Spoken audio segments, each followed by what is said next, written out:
Lahat po tayong mga tao, lahat ng nilalang, gustong mapagpala at isang buhay na mapayapa.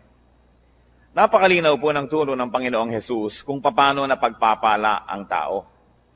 Kaya lang, dahil sa panlilinlang ni Satanas at dahil na rin sa sarili nating mga katigasan ng puso, yung mga madali at malinaw na itinuro ng Panginoon ay parang natago, nakubli, at yung dapat ay alam ng lahat ay parang naging lihim lang ng iilan na nakakaalam nun. The obvious becomes unclear, and the way to blessedness almost becomes a secret. Sabi po sa pangalawang Korinto 4, 2 Corinthians 4:4, the God of this age has blinded the minds of unbelievers. Ang Diyos-Diyosan ng panahon na ito, si Satanas, ay nagbulag sa kaisipan, sa puso ng mga di nananampalataya. Acts 28, 26-27. Go to these people and say, you will be ever hearing, but never understanding. You will ever be seeing, but never perceiving. For these people's heart has become calloused. They hardly hear with their ears, and they have closed their eyes. Isa pong malungkot na description ng mga tao na naging bulag sa katotohanan ng Diyos, tumigas ang puso, nabingi ang mga tainga at di na nakakakita. Ang mga pinagpalang tao po ay pinagpala dahil sila'y nakakakita. Mahalaga na ang mata ay nakakakita at ang tainga ay nakaririnig. Blessed people are blessed because they see. What they see is almost a secret to the ungodly. At yan po ang tema ng ating pag-aaral ngayon, 3 secrets of blessed people. Ang 3 lihim ng mga taong lubos na napagpapala. Na dapat sana'y hindi lihim, subalit dahil sa kabulagan ng marami, nagmumukha tuloy na lihim. Luke 6:37-38. Ang nagsasalita po dito ay ang Panginoong Hesus. Do not judge, and you will not be judged. Do not condemn, and you will not be condemned. Forgive, and you will be forgiven. Give, and it will be given to you. A good measure, pressed down, shaken together, running over, will be poured into your lap. For with the measure you use, it will be measured to you. Narito po at mahuhukay sa ilang mga pangungusap na ito, ang pinag-uusapan nating 3 lihim ng mga taong tumatanggap ng pagpapala. Sabi ng Panginoon, huwag manghuhusga ng kapwa at nang di kayo husgahan. Magpatawad at nang kayo'y mapatawad din. Magbigay at nang kayo'y mabigyan din. At papaano po ipinakita at ipinaliwanag kung paano daw tayo bibigyan kung tayo mapagbigay? A good measure, pressed down, shaken together, and running over. Siksik, liglig, umaapaw. Ang ibubuhos daw sa kandungan nung bibigyan. Paano po kandungan? Nung araw po, lalo sa Israel, pag bumibili kayo ng trigo o bumibili kayo ng mga kung ano-anong mga grains, mga butil, may mga madadayang tendero, ang galing ng pulso, na pag nagsasalin sila nung mga butil na ito dun sa sukatan, kumbaga sa salop, ang galing nilang magpasama ng hangin, kaya tuloy maraming mga hangin sa pagitan ng mga trigo, konti lang pala yung laman, mukhang puno na. At mabilis nila yung isasalin sa yung sisidlan, para huwag mo nang mabigyan ng oras na yung trigo na yun ay bumaba. Kasi pag tumagal, bababa yun eh. Malalaman mong may kulang pala sa sukatan. Yun daw ibibigay ng Panginoon, tama ang sukatan, tapos siniksik pa, inuga-uga, para lalo pang bumaba at madagdagan pa uli pag nagkaroon na naman ng espasyo, at umaapaw. At dahil po nung araw, ang tao, lalaki at babae, mahahaba ang mga damit. Pag may binibili kayong mga trigo, wala naman kayong dalang paper bag, wala naman kayong dalang grocery bag, hahawakan nyo ang laylayan ng mahaba nyong damit hanggang makarating sa may gitna ng inyong hita ang laylayan na yon, at para kayo ngayong may malaking-malaking bulsang hawak, doon ibubuhos yung pagpapala. Kaya sabi, it will be poured into your lap. Napakagandang makita na yung binigyan ay hindi nagreklamo, nung sukatin niya sa bahay ay hindi kulang, kundi sobra-sobra pa. At narito po yung 3 secrets of blessed people. At pwede rin nating sabihin ito na 3 steps to blessedness. Unang-una pong daan tungo sa pagpapala ng Diyos, do not judge. Huwag manghuhusga ng kapwa. Tingnan po natin sa dictionary ang ibig sabihin ng to judge. It is to form an opinion or to pass judgment on someone. So makikita po natin na yung palang lumilikha ka ng yung mga iniisip tungkol sa isang tao, yung sinasabi mo na siya ay ganito, siya ay ganon, hindi mo pa naman lubos na nauunawaan, yan ay isang uri ng judgment. Pag may nagsumbong sa iyo tungkol sa isang tao, hindi mo pa naririnig ang panig ng isinumbong, kampi ka na agad doon sa nagsumbong, isang uri ng judgment. May nabalitaan ka, hindi mo naman nalaman kung anong paliwanag ng kabilang partido, bumuo ka na agad ng pasya kung sino ang tama at mali, sino ang masama at mabuti, isang uri na naman ng judgment. Huwag daw manghuhusga. Matthew 7:1-2, ang Panginoong Jesus, sabi niya, do not judge. This is another echo of what was said, or you too will be judged. For in the same way you judge others, you will be judged. And with the measure you use, it will be measured to you. What will happen if we judged? Ano pong mangyayari pag tayo naghatol sa kapwa? Malinaw na malinaw ang sinabi. You too will be judged. Pag ikaw ay humatol, hahatulan ka rin. Nino? Ng tao at ng Diyos. Di po ba't pag may mga sinasabi sa iyong, dapat malinis ang bahay mo, dapat ganitong ginagawa mo, dapat ganyan ka, sasabihin ng iba, bakit ikaw? Kasi ikay humahatol, hahatulan ka rin.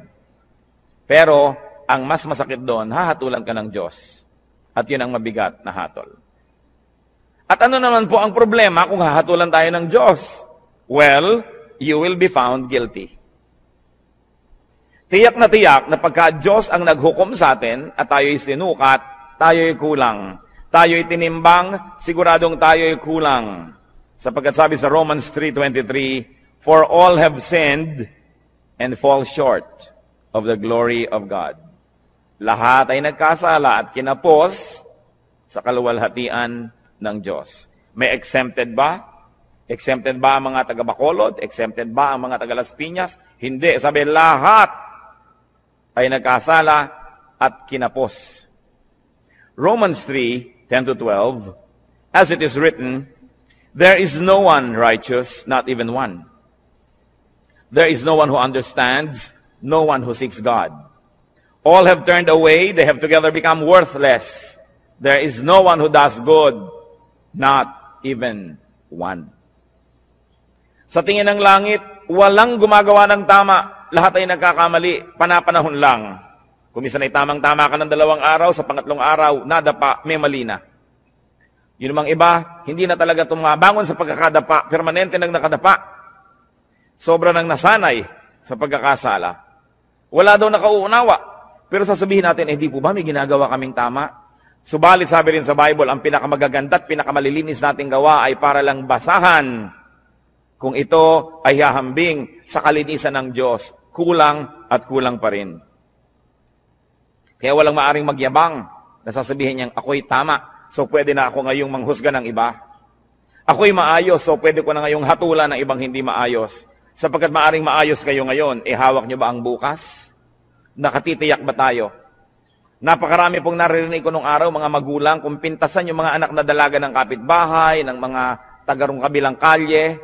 Pagkatapos, kung lumaon yung mga sarili nilang anak na dalaga ang mga napapariwara, di wala na sila ngayong masabi, dahil nauna na ang paghatol nila doon sa iba, sabi pa naman, kung anong panukat mo sa iba, ganun ka susukatin. Sobra kang mahigpit sa iba, magiging mahigpit din sa iyo ang Diyos. Yan ang problema pag tayo po'y humahatol agad. Genesis 6:5, nung nilikha ng Diyos ang tao at kutakot-takot na kasalanan at mga kasamaan ng ginawa ng tao, the Lord saw how great man's wickedness on the earth had become, and that every inclination of the thoughts of his heart was only evil all the time. Nakita ng Panginoon kung gaano naging kasama ang puso ng tao na wala siyang hinahangad, iniisip, kundi ang gumawa ng kasalanan. What will happen if you did not judge others? Well, you will not be judged. Yun ang blessedness. You will not be judged by people. Kasi hindi ka mapagsasabang, bakit ikaw? Bakit ikaw? Kasi wala kang binibitawang mga salita na humahamak sa iba at humahatol sa iba. So bakit kasi silipin? Pero ang mahalaga, God will not judge you.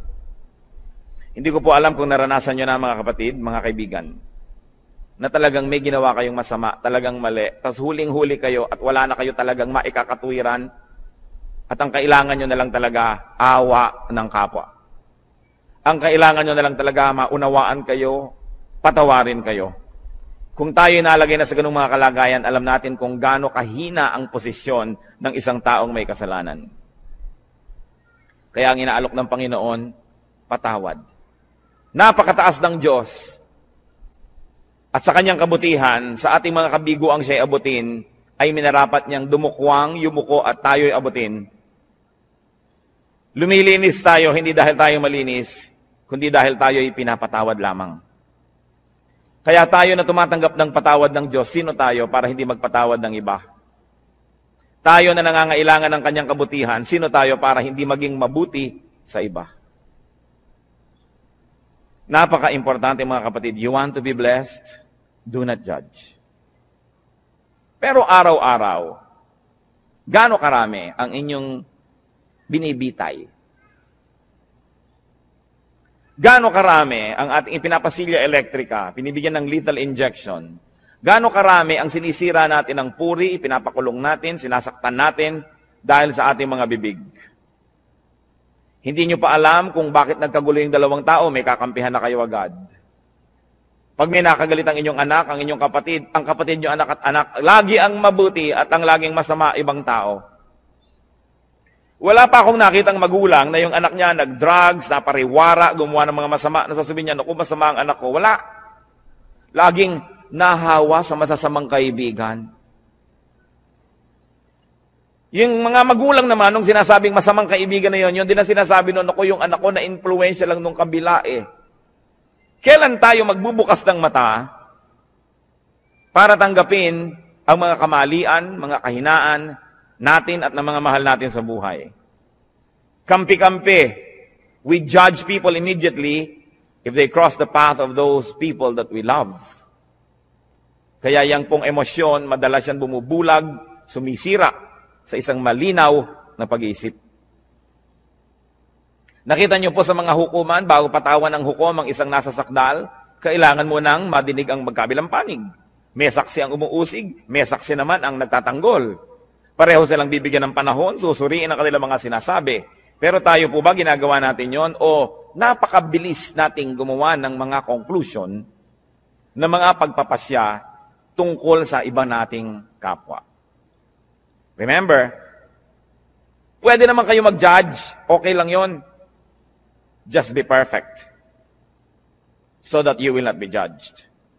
But as long as you have sins, as long as you have errors and weaknesses, be kind with your judgment because you will need the same kindness to be applied to you. Do not judge if you want to be blessed. Ngayon po yung verse 37 ng Luke 6 na binabasa natin, forgive and you will be forgiven.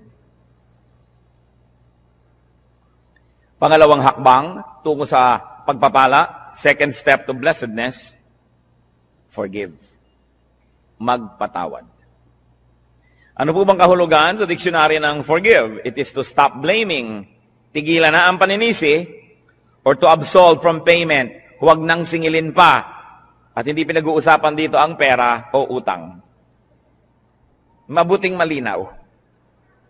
Ang pinag-uusapan po dito yung mga utang sa loob na nasaktan kita, sige na, huwag nang singilin. Nagkamali ako sa iyo, sige na patawarin. Nagkulang ako sa iyo, sige na punan. Do not collect or take revenge. Balance the sheets. Kung meron pong metro, sige na, i-return na yung reading sa 0. Huwag nang matuos. Magpatawad. Gaano po sa ating karami ang may dala-dala dito sa puso na lason? Asido. Dahil hindi tayo nagpapatawad ng kapwa. Mga misis, na pinagtaksila ng inyong mga asawa once upon a time, napatawad nyo na ba? Kasi kung hindi pa kayo nagpapatawad, kahit pa nga kayo yung agrabyado, magiging dalawa ang pagka-agrabyado nyo. Kasi, hindi rin kayo patatawarin. Na bagamat hindi kayo naging taksil na asawa, maaring may iba naman kayong ibang kasalanan na iuusig din sa atin ng langit. Kaya ang nagkataon ay pare-pareho lang tayong makasalanan. Iba-iba lang ang uri, anyo, hugis, kulay ng ating mga pagkakamali. Pero kung tutuusin, lahat din naman tayo ay may mga pagkakamali. At pag hindi kayo nagpatawad, kayo nagiging bilanggo ng taong kinamumuhian ninyo. Tuwing naaalala nyo siya, nawawalan kayo ng ganang kumain, nawawalan kayo ng ganang matulog, tumatamlay kayo. Pati sa pagnenegosyo nyo, nawawala kayo sa sarili, nagkakamali-mali ang sukli. Nalulugi pa rin kayo. Ipagpalagay na minsan na tayong nalugi, minsan na tayong nasaktan, minsan na tayong nahirapan. Pero habang di pa kayo nagpapatawad, patuloy pa kayong masasaktan. Kaya sa pagpapatawad, hindi lang yung taong nagkamali ang pinapalaya ninyo, kundi ang inyong mga sarili rin. Gaano karami ang dumating ngayon dito na may kinikim-kim sa puso na sama ng loob, galit, nakatanim na mga hinanakit. Sayang ang pagpunta nyo rito kung lalabas pa kayo sa pinto ng bulwagang ito na dala-dala nyo pa rin yan pauwi. Alam nyo po ba na kayo'y kinatagpo ng Panginoon ngayon, hindi ito isang aksidente, sapagkat nais niya tayong lahat palayain mula sa spirito ng hindi pagpapatawad. Kung ang Panginoong Jesus na walang kasalanan, hinampas, sinaktan, ipinako, pinagbuhat ng mabigat na troso, inalipusta, dinuran sa muka, binunutan ng bigote, sinampal, pinagsabihan ng mga masasakit na salita, sa kabila ng kanyang pagbuhay sa mga patay, pagpapagaling sa mga may sakit, pagpapakain sa mahihirap, sa kabila nun ay siya'y nagawa ng masama, subalit siya'y nagpatawad. Sino naman tayo para hindi magpatawad? Meron din naman tayong nagawang mga masasama. What will happen if you forgave? You will be forgiven. Kuminsan po, nalulungkot ako makita ang marami nating kababayang napaka-mga relihiyoso. Nagpapapako sa krus, naghahampas sa sarili, hinihiwa ng blade ang mga likod, dumidi pa, lumuluhod sa munggot asin, naglalakad ng paluhod, pinahihirapan ng sarili upang mapatawad sa kanyang mga kasalanan. Hindi naman lihim ang daan tungo sa kapatawaran. Hindi sinasabi ng Panginoon na, para patawarin kita, pahirapan mo ang sarili mo, saktan mo ang sarili mo. Ano po ba ang Diyos natin? Sadistang Diyos? Na ikalulugod niya na makita na tayo nahihirapan, nagdurugo, nagpapawis ng dugo? Hindi siya ganon. Hindi hinihingi ng Diyos ang ating mga sakripisyo para niya tayo patawarin. Ang sinasabi lang ng Diyos, magpatawad ka sa kapwa mo at mapapatawad ka rin ng langit. Hindi natin kailangan gawin yung mga mahihirap na ginagawa ng marami. Kaya nakakalungkot po sapagkat ko ang Biblia, ang salita ng Diyos ay hindi nakabukas at hindi tinatanggap ng bukas na puso. Maraming ginagawa ang taong nasasayang. Pinipilit niya magpunyagi, maghirap. Subalit hindi naman pala yun ang hinihingi ng Diyos. Magpatawad ka lang sa kapwa. Kaya kung tutuusin, parang mapalad ka pa nga pagka marami nagkamali sa'yo Kasi marami ka ring mapapatawad. Therefore, you position yourself in the path of God's forgiveness. That's why everything that happens can be a blessing. If only you would open your eyes and see that our God is a God who dispenses blessing everywhere, every time, in every situation. What will happen if you did not forgive others? Ano naman ang mangyayari kung di kayo magpatawad? Matthew 6:14-15. Ito po ang sabi ng Panginoong Jesus. For if you forgive men their sin against you, your heavenly Father will also forgive you. But if you do not forgive men their sins, your Father will not forgive your sins. Yan po yung dasal nating Ama namin. Patawarin mo po kami sa aming mga utang, gaya rin naman ng pagpapatawad namin sa nagkakautang sa amin. Forgive us as we forgive those who trespass against us. Patawarin mo kami, gaya rin naman ng aming pagpapatawad. So ang sinasabi, Lord, kung kami po ay mahilig magbigay ng patawad, edi mahilig din kayong patawarin kami. Kung ayaw po namin magpatawad, huwag nyo rin kaming patawarin. At kung binibigyan po namin ng limitasyon ng aming pagpapatawad, na sinasabi natin, pangatlong beses mo nang ginawa yan, sa susunod, di na kita patatawarin, Lord, ganun din pong gawin nyo sa akin. Pag 3 beses na ako nagkaroon ng isang kasalanan paulit-ulit, sa ika-4, huwag nyo na po akong patawarin. Nauunawa po ba natin ito? Na kung tayo'y hindi nagpapatawad, tayo rin ang nalulugi. Forgiveness is a bridge. Don't burn the bridge over which you too must pass. Kung minsan sa kahigpitan natin, ayaw nating may makatawid, sinunog natin ang tulay, pero yun pala, kailangan din nating tumawid, pati tayo na damay, hindi rin nakatulay. Kailangan ang pagpapatawad. Sasabihin ng iba, Pastor, napakahirap naman po yata yung magpatawad. Agree ako sa inyo. Yes, mahirap. Pero di po ba mas mahirap hindi magpatawad? Naaalala mo pa, sumasakit pa yung dibdib. Lumulungkot ka. Tumataas ang iyong blood pressure. Pagka naaalala mo ang mga gumawa sa'yo ng mali. Mahirap magpatawad, pero mahirap ding hindi magpatawad. Hirap din lang at hirap ang gawin nyo na yung sa panig ng Panginoon, yung inuutos niya magpatawad. At yan po ang dalangin ko ngayon, kung tayo merong daladala sa puso, dapat patawarin. Siguro parang pelikula na pumapasok sa screen ng inyong utak ang mga mukha ng mga taong ito.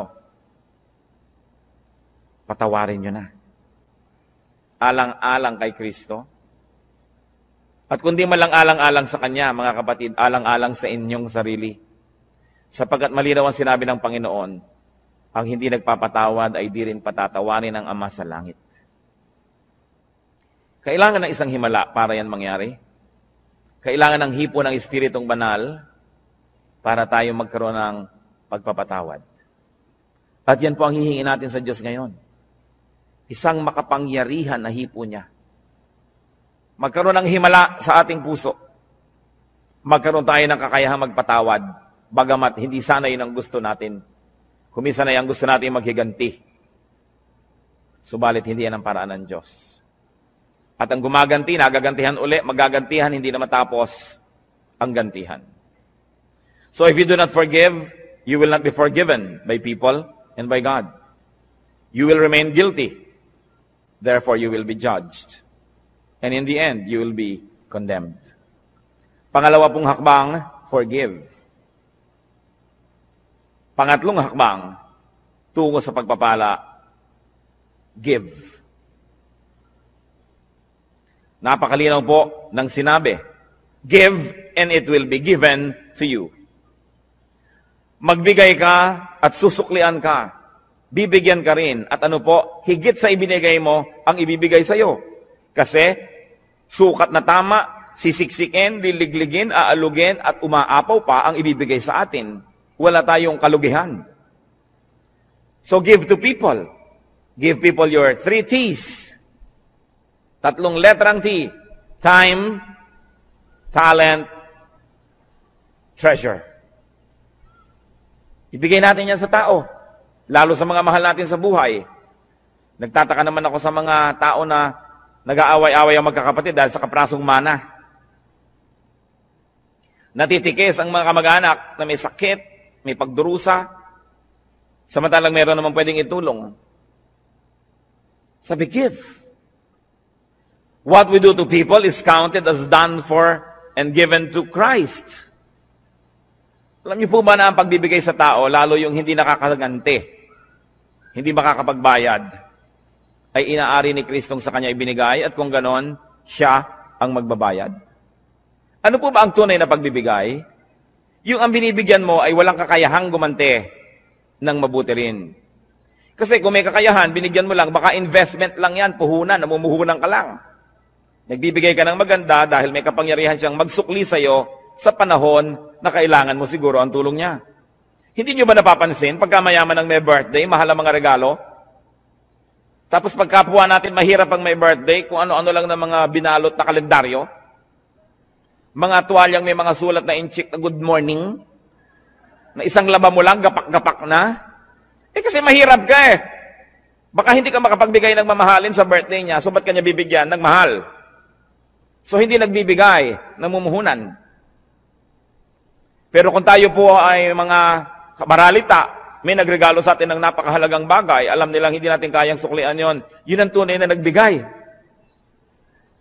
So pati po ang ating mga pagbibigay susuriin natin, tayo ba'y nagpapadama lamang, namumuhunan lamang, o nagbibigay talaga? Sa palagay niyo po ba ay maipagkakaila natin sa Diyos ang tunay na laman ng ating puso? Ang Diyos ang sumusukat, maging ng mga iniisip natin na lingid sa ating kapwa-tao. At sabi nga sa Bible po, sa oras ng paghuhukom, sasabihin ng Panginoon, hali kayo mga hinirang, mga pinagpala. Nagugutom ako, pinakain ninyo ako, nagiginaw ako, binigyan nyo ako ng balabal. May sakit ako, dinalaw nyo ako. Nakulong ako, nasa piitan, helpless, powerless. Pinuntahan ninyo ako. Handito ang inyong gantimpala. At sabi ng mga tao, kailan naman po namin nakita na ganun kayo? Diyos naman kayo. Sabi ni Lord, Aba, lahat ng taong tinulungan ninyo, inaari ko na sa akin nyo yun ginawa. May tanong ako sa inyo. May gumawa ng mabuti sa anak nyo. Di ba tinatanaw nyo? Di ba mas natutuwa pa nga tayo na sa birthday ng anak natin may nagregalo kaysa sa sarili nating birthday? Di ba't kung may mga regaluhan sa Pasko, tinitingnan nyo yung anak nyo kung may nag-aabot man lang kahit isa at nasasaktan ang puso nyo na walang nagbibigay sa kanya? Lahat ng tao, likha ng Diyos. Mahal niya ang lahat ng tao. Pag nagbigay ka sa isa niyang minamahal na tao, lalo yung kapuspalad, yung walang pumapansin, hindi kaya niya alam? Hindi kaya niya tinatandaan? At sasabihin niya, balang araw, susuklian ko ang kabutihan mo. Kahit ngayon pa lang, susuklian ko na, sapagkat mabuti ka dito sa aking mga nilalang. Di ba't pag may sumasakit sa kalooban ng ating mga anak, ay tayo unang-unang nasasaktan? So kung may sinasaktan kang tao, sa palagay mo ba hindi mo sinusugatan ang puso ng Diyos? Kung meron kang taong hinuhusgahan, pinag-uusapan, chinichismis, inaagawan ng asawa, inaagawan ng pera, nilalamangan, hindi kaya natin pinalulungkot ang puso ng Diyos. Kaya ang sabi niya sa Matthew 25:45, I tell you the truth, whatever you did not do for one of the least of these, you did not do for me. At yung kabaligtaran naman noon sa verse 40, sabi niya, whatever you did for one of the least of these brothers of mine, you did for me. Kung ano, ang buting di mo ginawa sa kanila, ay sa akin mo ipinagkait at ako ang sisingil sa iyo. At kung ano naman ang buting ibinigay mo sa kanila, ako ang tatanaw ng utang na loob na yon. Ako ang magsusukli. Lalo pangat walang nakapuri sa iyo, walang nakapansin, hindi ka binigyan ng plaque, hindi ka ipinagpagawa ng monumento. Ako ang nakakaalam ng lihim mong kabutihan. At sabi sa Biblia, yung ama na nakakaalam ng mga lihim na gawang kabutihan, ang siyang magbibigay sa atin ng pagpapala. Whatever we give to people, we give to God. And if you give to people, therefore you give to God, why will you not be blessed? Sasabihin iba, aba kailangan wise. Bakit ko bibigyan niya? Di ako nawalan. Yung iniipon ko ang nabawas. Gaano kahirap ba sa Diyos na ibalik ang gusto niyang ibalik? Kung gusto ba kayong pagpalain ng Diyos, may makakapigil sa Kanya. At kung ayaw kayong pagpalain ng Diyos, meron bang makakapilit sa Kanya? Kaya mahalaga po, yung kasiyahan ng Diyos ang ating inuuna.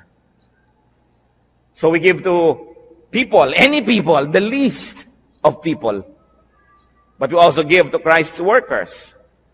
Whatever is given to Christ's disciples, whatever is given to Christ, workers and servants, is counted as given to Christ. Mark 9:41, sabi ng Lord, I tell you the truth. Anyone who gives you a cup of water in my name, because you belong to Christ, will certainly not lose his reward. Kausap niya po ang kanyang mga disipulo. Sabi niya, maski isang basong tubig lang ang ibigay sa inyo dahil lingkod ko kayo, hindi malilimutan ng langit yon at mayroon siyang gantimpala. Gusto nating matuwa ang Diyos, maging mapagbigay tayo sa kanyang mga lingkod. Hindi lang sa mga pastor. Kumisan nga yung mga pastor, marami nang natatanggap yan ng mga regalo. Pero yun bang mga singer, Bible study leader, Sunday school teacher, yung janitor, kasama rin yun sa gawain, yung electrician, yung mga usherette, yung taga-piano, lahat yan ay mga lingkod ng Diyos. Hindi lang ang pastor.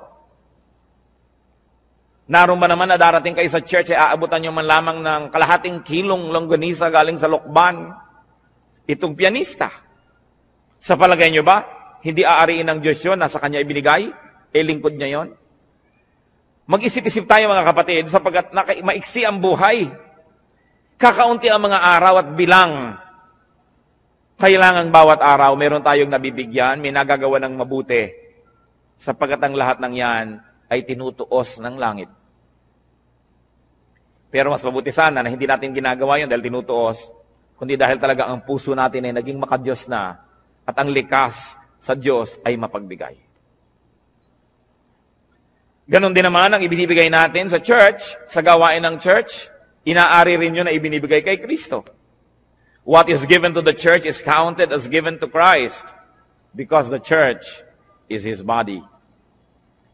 Sabi po ng Ephesians 5:23, Christ is the head of the church, His body, of which He is the Savior. Kung ang iglesia, ang kapatiran ay si Kristo ang ulo at ang lahat ng narito ay bahagi ng kanyang katawan, kung may sinasaktan tayo na tao sa church, meron tayong tinitikis na gawain, may tinatalikuran tayong mga duty, di ang tinitikis natin ay mga bahagi ng katawan ni Kristo. Pwede bang mahal mo ang isang tao, inaayos-ayos mo yung mukha, pine-facial mo, minamasa-masahe, pagkatapos, pinuputol mo yung mga daliri, minamartilyo mo yung tuhod. Pwede ba yun? Dahil si Kristo ang pinuno ng iglesia, mamahalin natin ang lahat ng bahagi nito. Pagmamalasakitan, aalagaan, tutulungan. What will happen when we give to people, to Christian workers, to the church?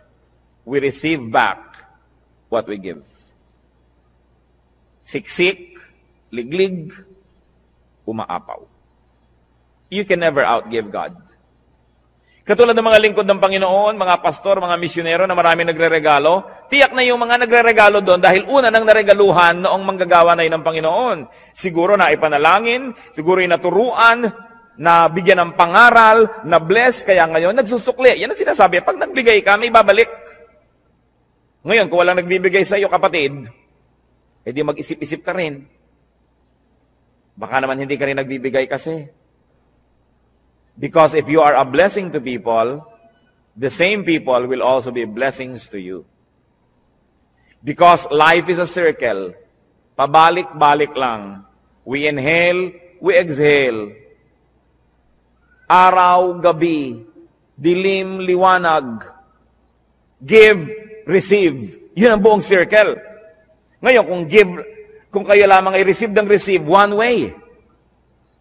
Nakita po ninyo ang mga estero dito sa Maynila, mga kanal, bakit mabaho? Bakit ayaw lumakad ng tubig? Kasi barado. Dahil ang mga ilog dito, sa dami ng bara, tanggap lang ng tanggap ng mga dumadating pang tubig, dumadating na kalat, hindi naman ibinibigay, hindi naman lumalakad, tanggap lang ng tanggap, bumabara tuloy. Ano ba ang magandang ilog? Di po ba't yung umaagos? Na narito ako, tatanggap ako, ibibigay ko. Tatanggap ako, ibibigay ko. May agos. Pag tumatanggap tayo ng pagpapala ng Diyos, meron tayong ginagamit sa sarili, may ibinibigay tayo, may agos. Pero kung sinosolo mo, ang kamay mo'y punong-puno na ng mga luma at mga hampok at mga bilasa na mga pagpapala, paano ka tatanggap ng bago? Kailangan kasi pag may pagpapala, ibinibigay natin sa iba, tinatanggap natin yung iba, wala ka na namang laman, bibigyan ka na naman ng Diyos. How can you inhale when you have not exhaled? So it's a matter of giving and receiving. And we receive back what we give. Kaya sabi sa Luke 6:38, give and it will be given to you. A good measure, pressed down, shaken together, and running over will be poured into your lap. At sa Luke 6:38, for with the measure you use, it will be measured to you. Kuripot po ba kayo sa kabutihan? Magiging kuripot din sa inyo ang langit. Mapagparaya ba tayo at mapagbigay? Ganon din ang tatanggapin nating atensyon mula sa langit. Because what you give is what you will receive. We will be judged and condemned just like the way we judge and condemn others. So pag-ingatan ng bibig. We will be forgiven just like the way we forgive. And we will be given just like the way we give. May tatlong bagay pong kailangan tayong mga tao. Unang-una, kalayaan mula sa judgment, mula sa paghuhukom. Kasi lahat tayo guilty. Kailangan din nating mapatawad tayo dahil tayo may kasalanan. At kailangan din nating tumanggap ng pagpapala ng Diyos. Simple, para ang lahat ng yan ay maganap.